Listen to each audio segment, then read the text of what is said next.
Opposition is not necessarily enmity, it is merely misused and made an occasion for enmity.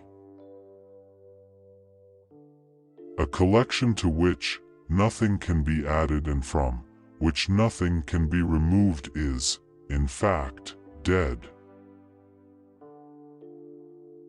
After all, we did not invent symbolism. It is a universal age-old activity of the human imagination. Neither in my private life, nor in my writings, have I ever made a secret of being an out-and-out unbeliever. We are so constituted that we can gain intense pleasure only from the contrast, and only very little from the condition itself. The psychic development of the individual is a short repetition of the course of development of the race. The whole life of instinct serves the one end of bringing about death. Our fascination with gold is related to the fantasies of early childhood. Civilization runs a greater risk if we maintain our present attitude to religion than if we give it up.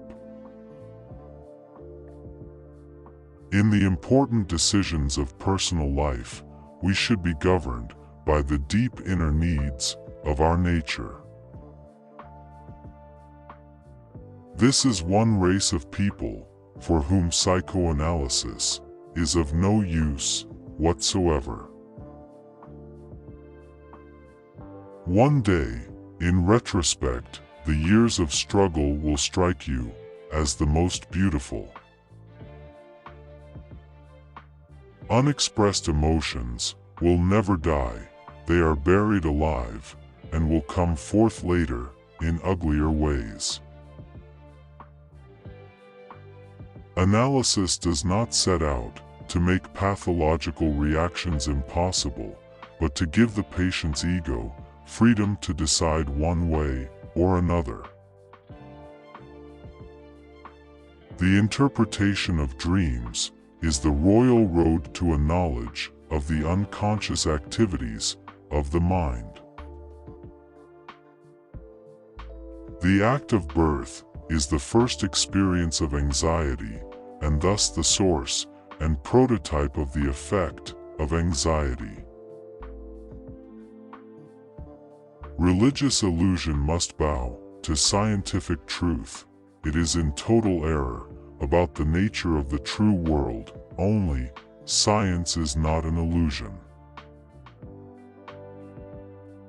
I have never doubted that religious phenomena are only to be understood on the pattern of the individual neurotic symptoms familiar to us. Neurosis is the inability to tolerate ambiguity.